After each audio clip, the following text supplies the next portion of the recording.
بسم اللہ الرحمن الرحیم۔ السلام علیکم ورحمۃ اللہ وبرکاتہ۔ میری کھلونوں کی دکان ہے انارکلی بازار میں۔ میرے پاس دیسی بدیسی ہر قسم کا کھلونا ہے۔ میں گاہک کی جیب اور ظاہری حالت سے اندازہ لگا لیتا ہوں کہ اس کی قوت خرید کتنی ہے۔ میرے پاس 100 روپے سے لے کر ہزاروں روپے والے بھی کھلونے ہیں۔ کافی دنوں سے میں یہ نوٹ کر رہا تھا کہ کوئی مسلسل میری دکان کی نگرانی کر رہا ہے۔ مجھے شک ہوا کہ کہیں کوئی چور تو میری دکان کی ریکی نہیں کر رہا۔ آخر ایک دن میں نے اسے جا لیا۔ ارے یہ کیا؟ یہ تو کوئی بچی تھی، 6-7 سال کی، ہلکے گلابی اور نیلے رنگ کے پھٹے ہوئے فراق اور پاجامے سے معلوم ہو گیا کہ کوئی فقیرنی تھی۔ میں نے اسے ڈانٹ کر پوچھا، اوئے تم میری دکان میں کب گھسی؟ اس کا رنگ اڑ گیا، بیچاری تھر تھر کانپ رہی تھی، مگر مجھے کوئی ترس نہیں آیا۔ یہ سب فقیر جان کر اپنے بچوں کو ایسی حالت میں رکھتے ہیں تاکہ لوگ ترس کھا کر زیادہ بھیک دیں۔ دکان سے کوئی چیز تو نہیں اٹھائی؟ وہ نفی میں سر ہلانے لگی۔ اس کی آنکھوں میں آنسو بھرے ہوئے تھے۔ اگر دوبارہ ادھر نظر آئی تو بہت ماروں گا اور پولیس میں بھی دے دوں گا، چل دوڑ جا۔ دکان میں گاہکوں کی موجودگی کی وجہ سے میں نے اسے دھکے دینے سے گریز کیا۔ وہ معصوم بچی دوڑتی ہوئی میری دکان سے باہر نکل گئی۔ چور ہوتے ہیں جی، دکانوں میں گھس کر دکانوں کا سارا حال معلوم کرتے ہیں، پھر ان کے بڑے دکان لوٹ لیتے ہیں۔ میری دکان میں کھڑی بیگمات نے میری ہاں میں ہاں ملائی۔ اگلے دن میں نے جب دکان کھولی تو وہ دکان کے باہر کھڑی تھی اور شوکیس میں لگے کھلونوں کو دیکھ رہی تھی۔ تو پھر آ گئی، صاحب جی میں نے سنی انسنی کر دی۔ ایک کھلونا کنے دائے؟ یہ کھلونا کتنے کا ہے؟ اس نے پنجابی میں پوچھا۔ میں نے اسے جواب نہ دیا۔ وہ پھر بولی، صاحب جی تو ادھر سے جاتی ہے کہ نہیں؟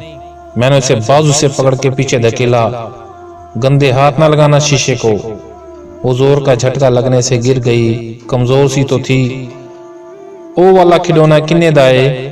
اب کی بار اس نے دور سے اشارہ کیا۔ میں نے اسے بھگانے کے لیے رقم 3 گنا زیادہ بتائی، 20,000 روپے دا۔ یہ انسانی فطرت ہے کہ غریب کو اس کی غریبی کا احساس دلانے اور اپنی برتری ثابت کرنے کے لیے ہم امیر لوگ اکثر اپنی کم قیمت اشیاء کی قیمت بھی زیادہ بتاتے ہیں۔ وہ ڈال ہاؤس کے بارے میں پوچھ رہی تھی۔ رقم سن کر اسے سمجھ ہی نہ آئی کہ 20,000 کتنے ہوتے ہیں۔ دور کھڑی رہی۔ میں دکان میں چلا گیا، مگر وقتاً فوقتاً اسے دیکھنے کے لیے باہر بھی آتا رہا۔ وہ رقم سن کر جا چکی تھی۔ 2-4 دن آرام سے گزر گئے، وہ نظر نہ آئی، یا میں نے توجہ نہ دی کہ میرے ملازم نے بتایا میں جب دوپہر تھوڑی دیر آرام کے لیے گھر جاتا ہوں تو کوئی بچی شوکیس کے باہر بیٹھ کر خیالوں میں ڈال ہاؤس کے ساتھ کھیلتی ہے اور مجھے آتا دیکھ کر بھاگ جاتی ہے۔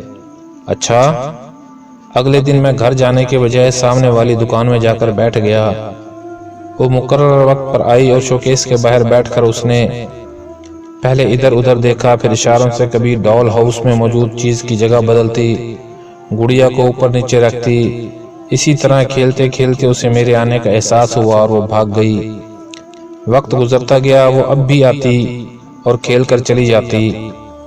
مجھے یہ کھیل اچھا لگنے لگا۔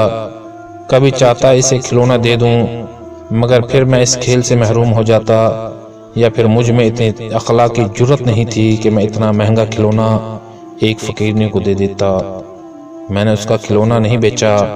کئی گاہکوں نے مجھے کھلونے کی منہ مانگی قیمت بھی دینے کی کوشش کی، مگر میرا دل نہیں چاہا۔ میرے سامنے اس کا میلا سا چہرہ آ جاتا اور میں چاہتے ہوئے بھی ڈال ہاؤس بیچ نہ سکا۔ اس نے آنا بند کر دیا ہے۔ سال بھی تو کتنے بیت گئے۔ میرے بیٹے نے ڈال ہاؤس کو شوکیس سے ہٹانے کے لیے کہا تو میں نے اس ہٹانے نہیں دیا۔ ہو سکتا ہے وہ آئے، مگر اب تو وہ بڑی ہو گئی ہوگی۔ احساس ندامت جینے نہیں دیتا۔ کاش میں اسے ڈال ہاؤس دے دیتا۔ اسے ڈھونڈنے کے لیے کچی بستی بھی گیا۔ وہاں تو سب کی شکلیں ایک جیسی ہیں، وہی گندے میلے چہرے اور پھٹے پرانے کپڑے، مگر پھر ایک دن وہ آ گئی۔ میری دکان میں ایک نوجوان لڑکی داخل ہوئی۔ ساتھ اس کا ملازم بھی تھا۔ یہ گڑیا گھر خریدنا ہے مجھے۔ وہ بولی 20,000 اکٹھے کرنے میں بہت ٹائم لگ گیا مجھے، پر شکر ہے تم نے اسے بیچا نہیں۔ اس نے غم زدہ مسکراہٹ کے ساتھ یہ جملہ بولا۔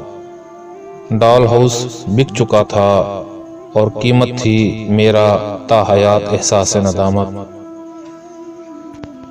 ایسے حالات انسان کی زندگی میں کبھی کبھی رونما ہوتے ہیں جو بعد میں ندامت کا احساس دلاتے رہتے ہیں۔